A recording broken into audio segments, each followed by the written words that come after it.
Primera noche. Historia de Mercader y el Efrit. Escharazada dijo: he llegado a saber, oh rey, afortunado, que hubo un mercader entre los mercaderes, dueño de numerosas riquezas y de negocios comerciales en todos los países. Un día montó a caballo y salió para ciertas comarcas a las cuales le llamaban sus negocios. Como el calor era sofocante, se sentó debajo de un árbol, y echando mano al saco de provisiones, sacó unos dátiles, y cuando los hubo comido tiró a lo lejos los huesos. Pero de pronto se le apareció un efrit de enorme estatura que, blandiendo una espada, llegó hasta el mercader y le dijo: levántate para que yo te mate como has matado a mi hijo. El mercader repuso: ¿pero cómo he matado yo a tu hijo? Y contestó el efrit: al arrojar los huesos, dieron en el pecho a mi hilo y lo mataron. Entonces dijo el mercader: considera, oh gran efrit, que no puedo mentir, siendo, como soy, un creyente.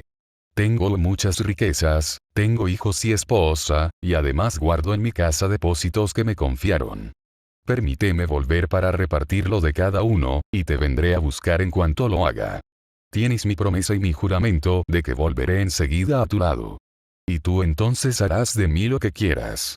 Alá es fiador de mis palabras. El efrit, teniendo confianza en él, dejó partir al mercader. Y el mercader volvió a su tierra, arregló sus asuntos, y dio a cada cual lo que le correspondía. Después contó a su mujer y a sus hijos lo que le había ocurrido, y se echaron todos a llorar: los parientes, las mujeres, los hijos. Después el mercader hizo testamento y estuvo con su familia hasta el fin del año. Al llegar este término se resolvió a partir, y tomando su sudario bajo el brazo, dijo adiós a sus parientes y vecinos y se fue muy contra su gusto. Los suyos se lamentaban, dando grandes gritos de dolor. En cuanto al mercader, siguió su camino hasta que llegó al jardín en cuestión, y el día en que llegó era el primer día del año nuevo. Y mientras estaba sentado, llorando su desgracia, he aquí que un jeique se dirigió hacia él, llevando una gacela encadenada. Saludó al mercader, le deseó una vida próspera, y le dijo: ¿por qué razón estás parado y solo en este lugar tan frecuentado por los efrits? Entonces le contó el mercader lo que le había ocurrido con el efrit y la causa de haberse detenido en aquel sitio. Y el jeique dueño de la gacela se asombró grandemente, y dijo: por Alá, oh hermano, tu fe es una gran fe, y tu historia es tan prodigiosa, que si se escribiera con una aguja en el ángulo interior de un ojo, sería motivo de reflexión para el que sabe reflexionar respetuosamente. Después, sentándose a su lado, prosiguió: por Alá, oh mi hermano, no te dejaré hasta que veamos lo que te ocurre con el efrit. Y allí se quedó, efectivamente, conversando con él, y hasta pudo ayudarle cuando se desmayó de terror, presa de una aflicción muy honda y de crueles pensamientos. Seguía allí el dueño de la gacela, cuando llegó un segundo jeique, que se dirigió a ellos con 2 lebreles negros. Se acercó, les deseó la paz y les preguntó la causa de haberse parado en aquel lugar frecuentado por los efrits. Entonces ellos le refirieron la historia desde el principio hasta el fin. Y apenas se había sentado, cuando un tercer jeique se dirigió hacia ellos, llevando una mula de color de estornino. Les deseó la paz y les preguntó por qué estaban sentados en aquel sitio. Y los otros le contaron la historia desde el principio hasta el fin. Pero no es de ninguna utilidad el repetirla. A todo esto, se levantó un violento torbellino de polvo en el centro de aquella pradera. Descargó una tormenta, se disipó después el polvo y apareció el efrit con un alfanje muy afilado en una mano y brotándole chispas de los ojos. Se acercó al grupo, y dijo cogiendo al mercader: ven para que yo te mate como mataste a aquel hijo mío, que era el aliento de mi vida y el fuego de mi corazón. Entonces se echó a llorar el mercader, y los 3 jeiques empezaron también a llorar, a gemir y a suspirar. Pero el primero de ellos, el dueño de la gacela, acabó por tomar ánimos, y besando la mano del efrit, le dijo: oh efrit, jefe de los efrits y de su corona. Si te cuento lo que me ocurrió con esta gacela y te maravilla mi historia, ¿me recompensarás con el tercio de la sangre de este mercader? Y el efrit dijo: verdaderamente que sí, venerable jeique. Si me cuentas la historia y yo la encuentro extraordinaria, te concederé el tercio de esa sangre. Cuento del primer jeique. El primer jeique dijo: sabe, oh gran efrit, que esta gacela era la hija de mi tío, carne de mi carne y sangre de mi sangre. Cuando esta mujer era todavía muy joven, nos casamos, y vivimos juntos cerca de 30 años. Pero Alá no me concedió tener de ella ningún hijo.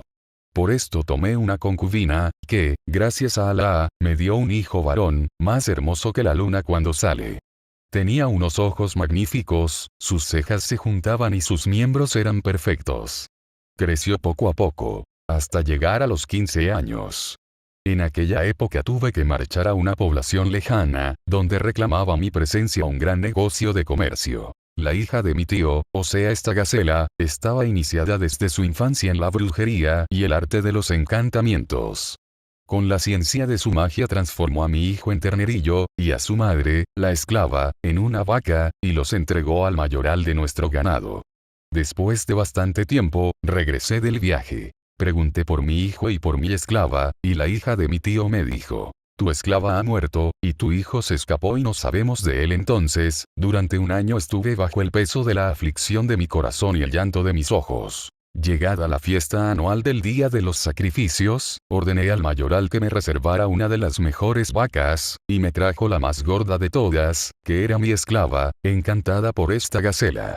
Remangado mi brazo, levanté los faldones de la túnica, y ya me disponía al sacrificio, cuchillo en mano, cuando de pronto la vaca prorrumpió en lamentos y derramaba lágrimas abundantes. Entonces me detuve, y la entregué al mayoral para que la sacrificase. Pero al desollarla no se le encontró ni carne ni grasa, pues solo tenía los huesos y el pellejo. Me arrepentí de haberla matado, pero ¿de qué servía ya el arrepentimiento? Se la di al mayoral, y le dije: tráeme un becerro bien gordo, y me trajo a mi hijo convertido en ternero. Cuando el ternero me vio, rompió la cuerda, se me acercó corriendo, y se revolcó a mis pies, pero con qué lamentos. Con qué llantos.